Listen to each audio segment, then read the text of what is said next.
Hello guys, so most welcome our YouTube channel rankers number 1 पर। एक बार फिर से हम लोग आ गए हैं। यूपी पॉलिटेक्निक प्रवेश परीक्षा 2026 में कितने फॉर्म भर चुके हैं, क्योंकि फॉर्म के बेसिस पर आप लोग का पता चलेगा इस बार कंपटीशन क्या है। क्योंकि अब की बार पिछले बार की अपेक्षा कुछ ज़्यादा ही फॉर्म भरे गए हैं, तो पूरा डिटेल के साथ बात करने वाला हूँ कि इस बार कितने नंबर पर सरकारी कॉलेज मिलेगा, पिछले बार कितने नंबर पर सरकारी कॉलेज मिल गया था। मैं यहाँ पर कैटेगरी वाइज बताने वाला हूँ। जनरल, ओबीसी, एससी, एसटी के लिए मिनिमम कितने मार्क्स चाहिए विद कंपटीशन के साथ, है ना। अब की बार को कंपटीशन को देखते हुए कितना नंबर चाहिए आपको एक सरकारी कॉलेज में एक सीट लेने के लिए, civil, electrical, mechanical, CS, IT, chemical जैसी टॉप ब्रांच से। तो आप लोग चैनल पर नए हैं तो चैनल को सब्सक्राइब करके बेल आइकन को प्रेस कर लीजिए, क्योंकि हर एक महत्वपूर्ण जानकारी सबसे पहले आपको इसी चैनल रैंकर्स नंबर 1 पर प्रोवाइड कराई जाती है विद आपको लाइव प्रूफ के साथ। ठीक है, तो चलिए मैं सबसे पहले बात करूँगा डियर स्टूडेंट, पॉलिटेक्निक के 2026 में कितने फॉर्म अभी तक अप्लाई हो गए हैं।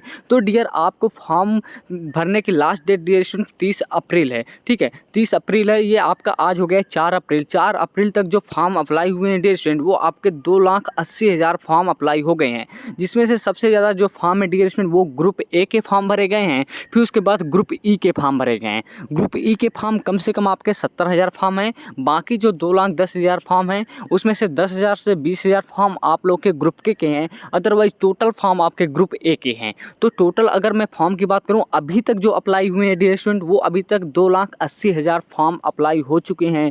2,80,000 लोगों ने यूपी पॉलिटेक्निक प्रवेश परीक्षा का फॉर्म भर दिया है। अब बचे हुए 20 दिन आपके जो फॉर्म के बचे हुए हैं, इसी में सबसे ज़्यादा अप्लाई होते हैं फॉर्म। क्योंकि लास्ट में होता क्या है कि बहुत सारे स्टूडेंट बहुत वेट करते हैं कि बाद में भर देंगे, बाद में भर देंगे। तो जल्दी जैसे नज़दीक आती है लास्ट डेट, वैसे अब फॉर्म अप्लाई ज़्यादा होते हैं। तो अभी तक कितने फॉर्म और अप्लाई हो सकते हैं, तो अभी कम से कम आपके 40 से 50,000 स्टूडेंट डियर फॉर्म अप्लाई कर सकते हैं। तो ओवरऑल मैं बात करूं, जो पिछले साल था 3,20,000 स्टूडेंट पिछले बार फॉर्म अप्लाई किए थे। अब की बार जो आंकड़ा जा सकता है 3,50,000, यानी कि 3.5 लाख स्टूडेंट फॉर्म अप्लाई कर सकते हैं सभी ग्रुप को मिलाकर, group A, group E, group के, यानी कि सभी ग्रुप को मिलाकर।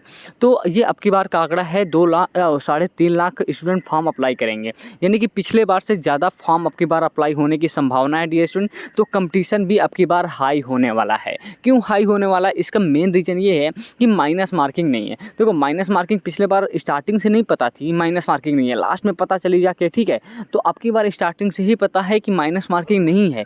तो अब की बार क्या स्टूडेंट का होगा कि हमें टोटल क्वेश्चन तो करके आने ही आने हैं, यानी कि टोटल क्वेश्चन अटैम्प्ट करने हैं। 100 के 100 क्वेश्चन हमें अटैम्प्ट करना है, क्योंकि माइनस मार्किंग नहीं होगी तो गलत होगा तो कोई नंबर कटेगा नहीं। तो इस माइनस मार्किंग नहीं होती है तो क्या होता है डियर स्टूडेंट, सभी लोग टोटल क्वेश्चन अटैम्प्ट करते हैं, जिससे कंपटीशन बढ़ता है, स्टूडेंट के नंबर हाई चले जाते हैं, जिससे आपकी रैंक ज़्यादा चली जाती है ना। तो ये गलती, अगर आपको गवर्नमेंट पॉलिटेक्निक कॉलेज में एडमिशन लेना है तो डियर स्टूडेंट मिनिमम मार्क्स कितना होना चाहिए 2026 में, ये मैं बता दे रहा हूँ। क्योंकि सेफ स्कोर के साथ आप चलेंगे, उसी हिसाब से तैयारी करेंगे तो आपको बाद में परेशानी नहीं होगी। क्योंकि डियर स्टूडेंट बाद में परेशानी बहुत ज़्यादा होती है, यूपी पॉलिटेक्निक में एडमिशन लेने के लिए बहुत ज़्यादा प्रॉब्लम होती है। क्योंकि मैं लगातार 5 साल से यूपी पॉलिटेक्निक की तैयारी करवा रहा हूँ, और मैंने खुद गवर्नमेंट पॉलिटेक्निक मुरादाबाद जैसे टॉप कॉलेज से मैंने पॉलिटेक्निक किया है, वो भी टॉप ब्रांच सिविल जैसी ब्रांच से, है ना। और मुझे पता है हर साल मेरे यहाँ से, मेरे खुद चैनल से रैंकर्स नंबर 1 से 5,000 6,000 स्टूडेंट का सिलेक्शन होता है।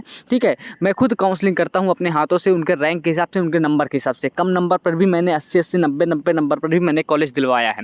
तो मिनिमम मार्क्स की बात करूँगा, कैटेगरी वाइज बात करूँगा, क्योंकि कैटेगरी वाइज ही सीट अलॉटमेंट होता है, सीटें मिलती हैं। ठीक है, देखो, अगर जो स्टूडेंट जनरल कैटेगरी के हैं, पहले बात समझिए, जनरल स्टूडेंट जो कैटेगरी के जनरल स्टूडेंट हैं, ठीक है, जनरल स्टूडेंट हैं, उनके लिए जो नंबर चाहिए, कम से कम जो नंबर चाहिए डियर स्टूडेंट, वो आपको 200 नंबर चाहिए ही चाहिए। अगर आपको सिविल, इलेक्ट्रिकल, मैकेनिकल जैसे टॉप ब्रांच से अगर आपको एडमिशन लेना है, यानी कि आपको अच्छी ब्रांच से लेना है एडमिशन, तो आपको कम से कम 200 नंबर डियर स्टूडेंट चाहिए। आपको कम से कम 50 क्वेश्चन सही करने होंगे एग्जाम में। ओके डियर स्टूडेंट, क्लियर है? आप लोग बोलेंगे यस सर बिल्कुल क्लियर है। देखो, डिटेल के साथ समझा रहा हूँ, आई थिंक कोई भी डाउट नहीं रह जाएगा, तो टेंशन मत लिए करिए। चैनल को सब्सक्राइब कर लीजिए। मैं आप लोग के साथ तो 100% गारंटी दूंगा कि जब तक आपका एडमिशन नहीं हो जाएगा ना, तब तक छोटी से छोटी जानकारी भी आप लोग को मैं हमेशा प्रोवाइड कराता रहूँगा। ठीक है, मैं लाइव आकर खुद आप लोग के क्वेश्चन के डाउट लेकर आप लोग को सॉल्व कर दूंगा। तो पहला हो गया, जनरल कैटेगरी के लिए कम से कम 200 मार्क्स चाहिए। सेकेंड बात करूँ मैं ओबीसी कैटेगरी की, तो ओबीसी कैटेगरी के लिए जो मिनिमम मार्क्स चाहिए डियर स्टूडेंट वो आपको 190 चाहिए, क्योंकि जनरल एंड ओबीसी का कट ऑफ सेम ही रहता है, कुछ ज़्यादा फर्क नहीं रहता है। 2-4 number, 5 number, 6 number, maximum 10 number तक का फर्क पड़ता है, वरना दोनों का कट ऑफ सेम ही जाता है। दोनों को इतना ही नंबर पर कॉलेज मिलता है, 190-200 तक कॉलेज उनको मिल जाता है अगर उनको इतने नंबर आ जाते हैं। थर्ड मैं बात करूँगा एससी एंड एसटी की। डियर स्टूडेंट, अगर आप एससी कैटेगरी से हैं, एससी कैटेगरी से अच्छा कॉलेज चाह रहे हैं, टॉप कॉलेज चाह रहे हैं, टॉप ब्रांच से कॉलेज चाह रहे हैं, तो आपको तब भी 170-160 प्लस स्कोर करना ही करना होगा एससी एंड एसटी कैटेगरी के लिए। ठीक है, 160 प्लस को स्कोर करना होगा, क्योंकि आप लोग 100 में 40 क्वेश्चन सही करने, 1/3 क्वेश्चन आपको सही करना है, वो भी माइनस मार्किंग नहीं है। कोई तुक्का लगा कर भी आएगा ना 100 में से, तो आराम से सही हो जाता है 30-40 क्वेश्चन। तो अभी तो आपने 10th पास किया, 12th पास किया, तो इतना नॉलेज है ही, क्योंकि 10th बेस एग्जाम होता है, बिल्कुल ईजी एग्जाम आएगा, उतना परेशान होने की ज़रूरत नहीं है। ठीक है, आप लोग की डेली बेसिस पर मैं क्लासेस भी चला रहा हूँ, फिजिक्स, केमिस्ट्री, मैथ के most important question, previous year question, numerical question जो आपके एग्जाम में 100% आते हैं, ऐसे क्वेश्चन प्रोवाइड करा रहा हूँ। तो आप लोग डेली बेसिस पर ज्वाइन हो जाया करिए, है ना। चैनल को सब्सक्राइब कर लीजिए, नोटिफिकेशन आपके पास मिल जाया करेगा। और आई थिंक आपको ये चीज़ क्लियर हो गया। तो इस बार जो कंपटीशन है पिछले साल से ज़्यादा रहेगा कंपटीशन, मैंने क्लियर कर दिया है, इसलिए मैंने अब की बार सेफ स्कोर भी मैंने बता दिया सभी कैटेगरी के लिए। अगर आप जनरल से हैं तो 200, ओबीसी से हैं 190, एससी एसटी से है तो 160 से कम नंबर आपके नहीं होने चाहिए। कम नंबर आएंगे तो फिर डियर स्टूडेंट कॉलेज मिलने में प्रॉब्लम होती है, क्योंकि मैं खुद कम से कम 10 से 15 हज़ार स्टूडेंट की काउंसलिंग मैं अपने हाथों से करता हूँ, उनके रैंक के हिसाब से, उनके नंबर के हिसाब से कॉलेज दिलाता हूँ। तो मुझे पता है हर कॉलेज का कट ऑफ कितना जाता है, क्या जाता है, कैसे जाता है, तो हर एक चीज़ का नॉलेज है। तो डियर स्टूडेंट उसी हिसाब से सारा कैलकुलेशन करके मैं आप लोग को मिनिमम मार्क्स आपको बताया कि इतने चाहिए ही चाहिए। आई थिंक ये डाउट भी आपका क्लियर हो गया होगा। Okay dear student, 3.5 lakh form भरे जाएंगे, कंपटीशन हाई रहेगा, पिछले बार से ज़्यादा फॉर्म भरे जाने वाले हैं। तो आप लोग चैनल को सब्सक्राइब कर लीजिए, बेल आइकन को प्रेस कर लीजिए, और किस टॉपिक पर दिक्कत आ रही है, कौन कौन सी ब्रांच होती हैं, टॉप ब्रांचें कौन सी होती है, किसका क्या स्कोप होता है, इसकी अलग से मैं वीडियो बना दिया हूँ, जाकर देख सकते हैं आप लोग। ठीक है, तो चैनल को सब्सक्राइब कर लीजिए, बेल आइकन को प्रेस कर लीजिए। मिलते हैं नेक्स्ट वीडियो में, तब तक के लिए थैंक्स फॉर वॉचिंग गाइज।